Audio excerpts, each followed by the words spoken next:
Hello everybody, welcome back to my channel. I hope कि आप सारे ठीक हो और जल्दी से जल्दी चीज़ें सीख रहे हो। थोड़ी बहुत मुश्किलें हैं शुरुआत में किसी इंडस्ट्री में जाने के बाद, लेकिन आप धीरे धीरे सीख रहे हो कि उन मुश्किलों से कैसे जूझना है और उनमें से कैसे निकलना है। मैं उम्मीद करता हूँ कि आप जहाँ जहाँ भी पहुँचना चाहो या जहाँ जहाँ भी आपका पहुँचने का सपना है, आप जल्दी जल्दी वहाँ पे उस पोजीशन पे पहुँचो और अच्छे खासे पैसे कमा के अपनी फैमिली को खुश रखो। आज जिस चीज के बारे में हम बात करने वाले हैं, ज्यादातर उस चीज के बारे में खुल के कोई बात नहीं करता। शॉप फ्लोर्स में जब नए लड़के ज्वाइन करते हैं तो उनके साथ कौन कौन सी परेशानियां आती हैं या कौन कौन सी चीजें उन्हें हर रोज सताती हैं, चाहे वो सो रहे हैं चाहे जाग रहे हैं, वो उन चीजों को लेके बहुत ज्यादा परेशानी में रहते हैं। और सबसे बड़ी बात है कि उस दौर में उनको समझाने वाला, उनको रियलिटी बताने वाला, उनको सिखाने वाला या गाइड करने वाला कोई भी आदमी शॉप फ्लोर पे नहीं होता। और इनफैक्ट वो इतने नए होते हैं उस काम के लिए, स्पेशली मैकेनिकल की बात कर रहा हूं मैं, वो इतने नए होते हैं कि उनको नहीं पता होता कि किसी से पूछना कैसे है, किसी को बताना कैसे है, या फिर अगर कोई गाइड नहीं कर रहा तो खुद को खुद से गाइड कैसे करना है। देखो, मैं भी एक मैकेनिकल इंजीनियर हूँ और मैं ये सारे दौर से गुजरा हूँ, तो इसलिए मुझे आइडिया है और मैं रिलेट कर सकता हूँ कि शुरुआत में अपनी पहली जॉब में अगर वो बहुत अच्छी जॉब नहीं मिली है तो आपको कैसे फील हो रहा होगा या फिर कैसे होने वाला है। आज हम उन्हीं चीजों पर डिस्कस करेंगे कि ये चीजें क्यों होती हैं और कैसे होती हैं, इन्हें मैनेज कैसे करना है, इनमें से निकलना कैसे है और कंटिन्यूसली ग्रो कैसे करना है। जब हमने आईटीआई डिप्लोमा या बीटेक की डिग्री ली थी तो सपने बहुत बड़े थे। हमने सोचा था कि हम बड़े बड़े मशीन डिजाइन करेंगे, एसी कैबिन में बैठेंगे या फिर किसी एमएनसी कंपनी में आराम से काम करेंगे, अच्छे खासे पैसे कमाएंगे, घर पे भेजेंगे, गाड़ी खरीदेंगे। तो इस तरह के काफी बड़े सपने हमारे दिमाग में होते हैं जब हम पढ़ रहे होते हैं और जब हमें पता होता है कि अब हम इस पढ़ाई के बाद कमाने वाले हैं। लेकिन जब एक्चुअल में हम शॉप फ्लोर पे जाते हैं, जो परेशानियां हमें आती हैं, जिस वजह से हमारे चारों तरफ सिर्फ नेगेटिविटी ही घूम रही होती है, हमारे दिमाग में बस यही चल रहा होता है कि फंस गए यार, फंस गए, लिटरली इस फील्ड में फंस गए, कहाँ फंस गए, कैसे निकलेंगे, क्या सोचा था और यहाँ पे क्या हो रहा है, पता नहीं आगे कुछ बनेगा या नहीं बनेगा। तो उन सिचुएशंस को एक एक करके मैं आज आपको समझाऊंगा कि क्यों आपको ऐसा फील होता है, क्या करना है आपको उस सिचुएशन से निकलने के लिए, आगे बढ़ने के लिए, और अपनी पूरी आने वाली जिंदगी में ऐसी परिस्थितियों को, ऐसी सिचुएशंस को कैसे टैकल करना है।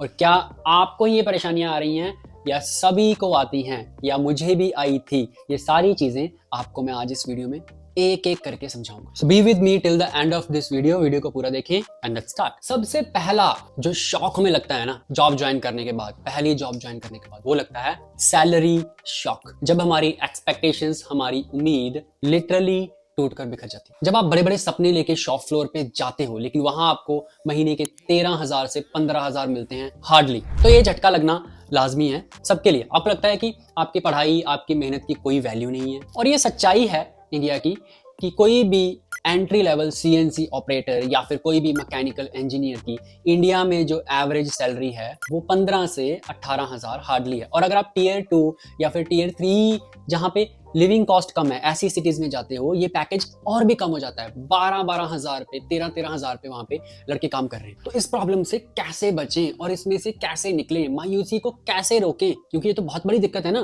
कहाँ हमने सोचा था कि हजारों लाखों कमा के हम बड़े बड़े सपने पूरे करेंगे और यहाँ पे अपने खर्चे नहीं पूरे हो रहे। देखो, बात ऐसी है, सबसे पहले एक चीज समझो, ये स्टार्टिंग की सैलरी इतनी कम होती क्यों है।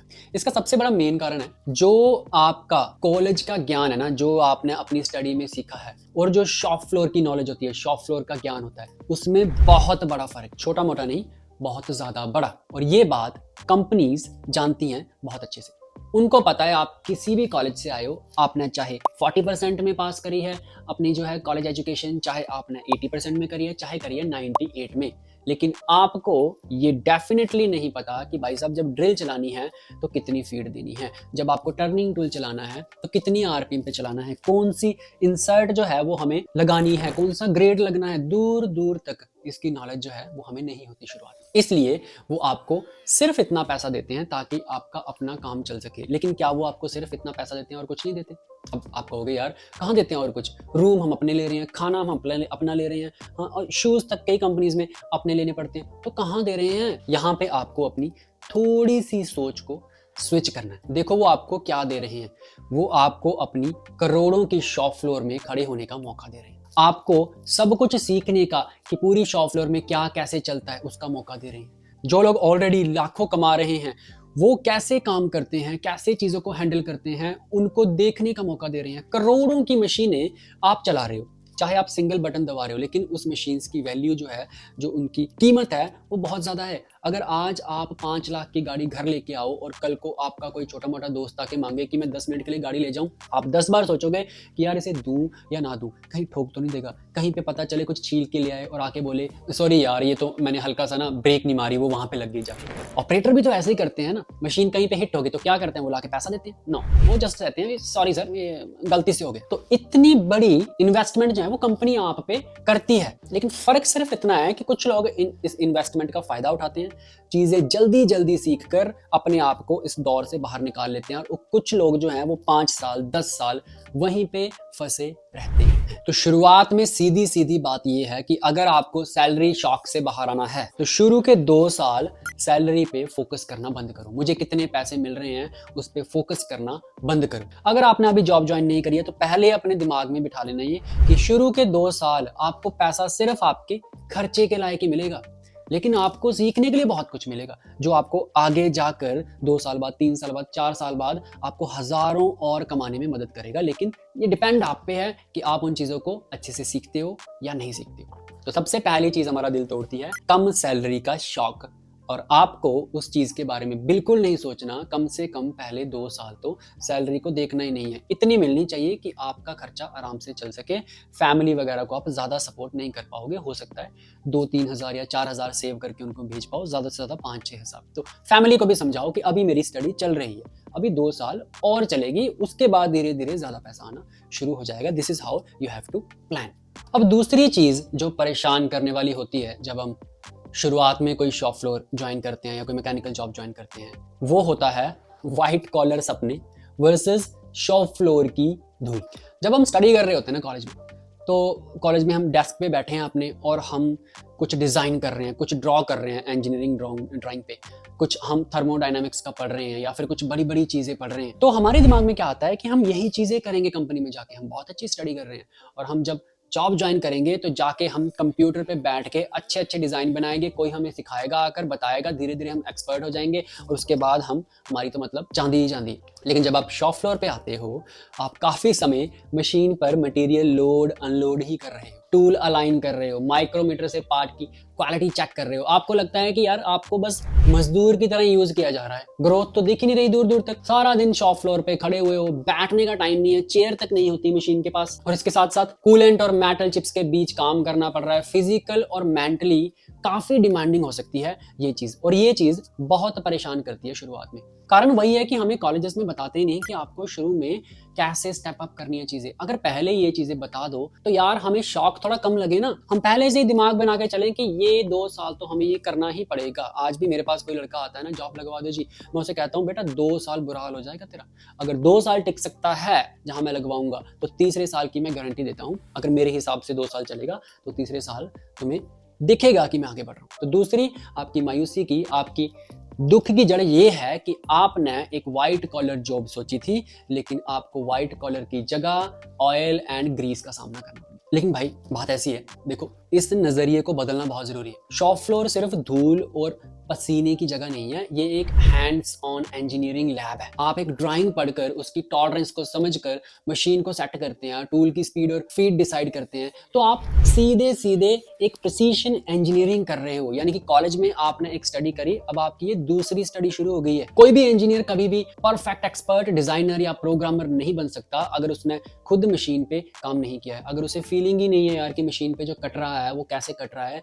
तो वो सिर्फ कोडिंग करके या डिजाइन करके कभी भी आगे नहीं बढ़ सकता। तो आप ये समझ लो कि ये आपका जो टाइम है ना, ऑयल वाला, ग्रीस वाला, ये इसमें आप मैन्युफैक्चरिंग की, मशीनिंग की फाउंडेशन में पीएचडी कर रहे हो। आप फर्क सिर्फ इतना है कि आपको उस चीज का सर्टिफिकेट नहीं मिल रहा, लेकिन नॉलेज सिर्फ उतनी ही मिल रही है। 1-2 एग्जांपल्स देख लो आप। फ्लैक्स बहुत बड़ी कंपनी है, एक ग्लोबल मैन्युफैक्चरिंग कंपनी है। उनके जो सीईओ है रिवाठी, उन्होंने अपना करियर शॉप फ्लोर सुपरवाइजर के तौर पर शुरू किया था। वैभव तांबोली अगर आप सर्च करोगे तो एक बड़े मैन्युफैक्चरिंग लीडर है। उन्होंने भी अपना जो काम है अपने इंटरव्यूज में भी बताया, उन्होंने बताया कि जो भी मुझे नॉलेज है ना वो सारी शॉप फ्लोर की खचपच से ही आई है। तो आप अकेले नहीं हूँ, मैं खुद इस दौर से गुजरा हूँ। मैंने मशीन साफ करी है, टूल्स ढोए हैं, कंपोनेंट क्लैंप अनक्लैंप करे हैं, सफाई करी है हर जगह की। तो हर आदमी, हर लड़का मैकेनिकल का इस दौर से गुजरता है। लेकिन अगेन आपको ये काम करने के साथ साथ स्टडी भी करनी है और इस काम को लेके परेशान नहीं होना कि मैं कहाँ फंस गया। This is part of this journey, part of mechanical engineering. तीसरी परेशानी की बात क्या होती है लड़कों के लिए ज्यादातर,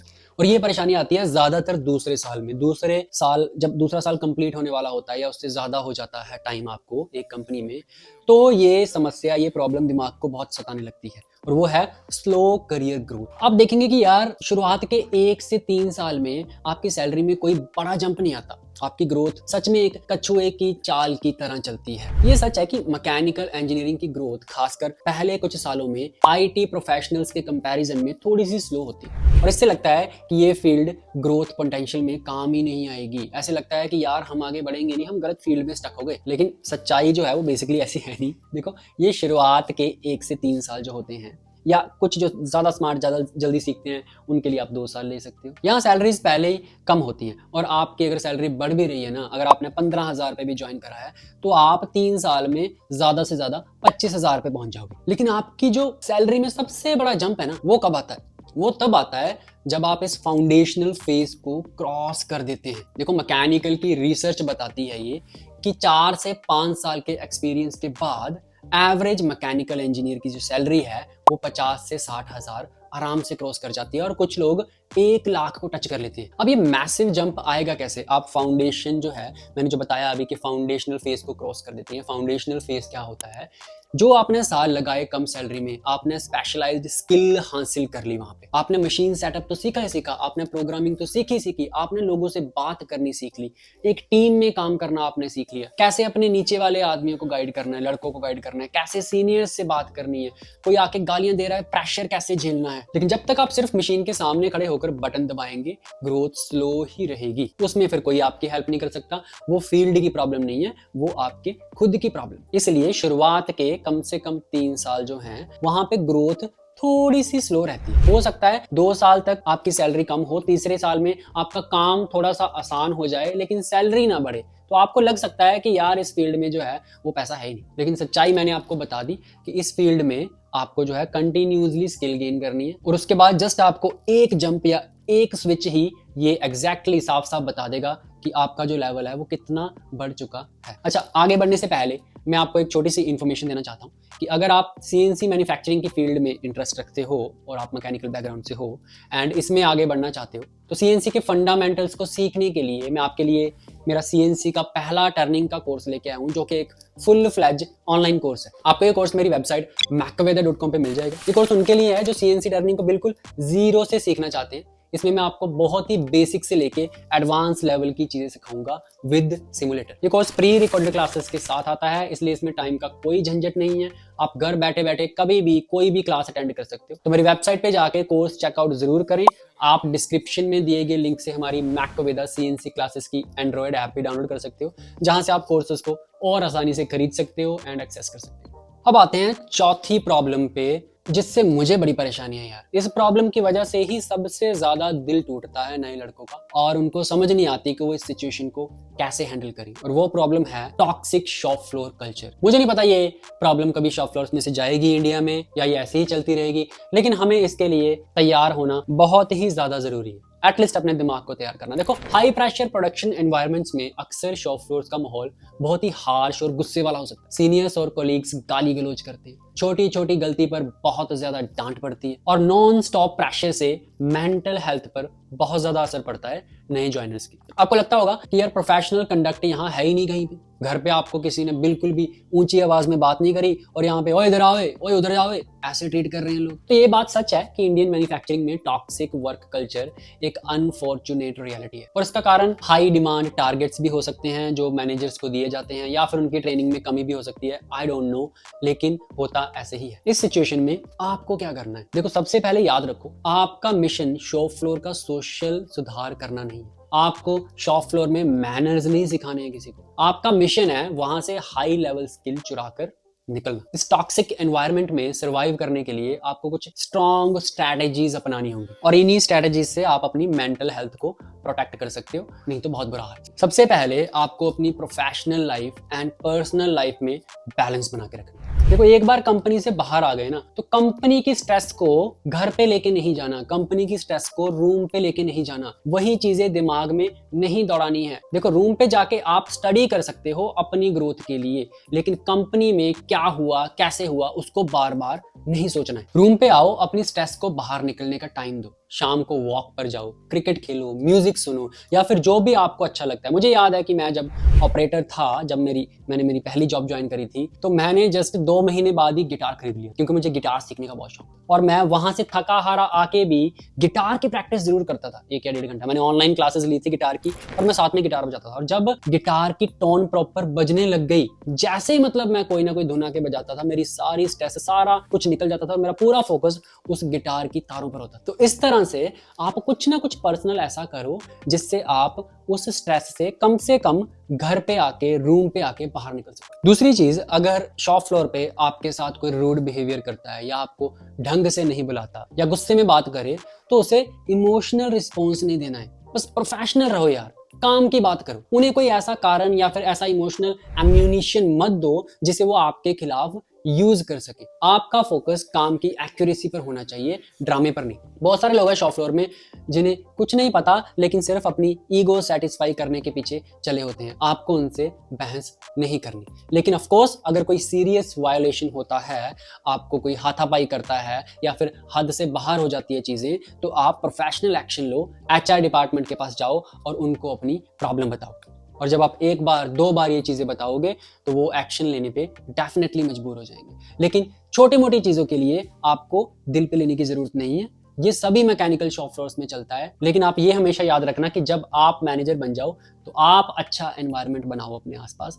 आप एग्जाम्पल सेट करो कि ठीक है, सबको अच्छे से ट्रीट करना चाहिए। अगर किसी को नहीं आता तो इसका मतलब नया है, आ जाएगा। अच्छा एनवायरनमेंट बनाओ अपने आसपास। अब 5वीं और आखिरी परेशान करने वाली बात क्या है? भाई स्कूल में जाते हैं हम पढ़ते नहीं, टीचर हमें डंडे मार मार के पढ़ाता है। कॉलेज में जाते हैं, लेक्चर्स अटेंड नहीं करते। हमारे प्रोफेसर, हमारे टीचर हमें डरा डरा के, धमका धमका के लेक्चर्स अटेंड करवाते हैं, हमें चीजें सिखाते हैं, मजबूर करते हैं। लेकिन जैसे ही हम शॉप फ्लोर पे आ जाते हैं, जैसे हम जॉब ज्वाइन करते हैं, उस टाइम हम चाहते हैं कि हमें कोई सिखाए, हम तैयार बैठे होते हैं, लेकिन कोई भी हमें सिखाने के लिए तैयार नहीं होता। ये बहुत बड़ी प्रॉब्लम है शॉप फ्लोर। आपको लगता होगा ज्वाइन करने से पहले कि आपके सीनियर्स जिनके पास सालों का एक्सपीरियंस है, वो आपको कुछ ना कुछ तो सिखाएंगे ही, लेकिन वो बस काम देकर छोड़ देते हैं। जब कोई गलती होती है तो डांट उल्टा पड़ती है, और उसके बाद भी नहीं बताते कि ये गलती को अगली बार तूने कैसे सुधारना है। और इसी की वजह से जल्दी सीख ही नहीं पाते लड़के। एजुकेशन की प्रॉब्लम नहीं है, किसी ने ITI करी है, किसी ने डिप्लोमा करा है, बीटेक करा है, उसकी प्रॉब्लम नहीं है। अगर उसको आगे अच्छे से गाइड किया जाए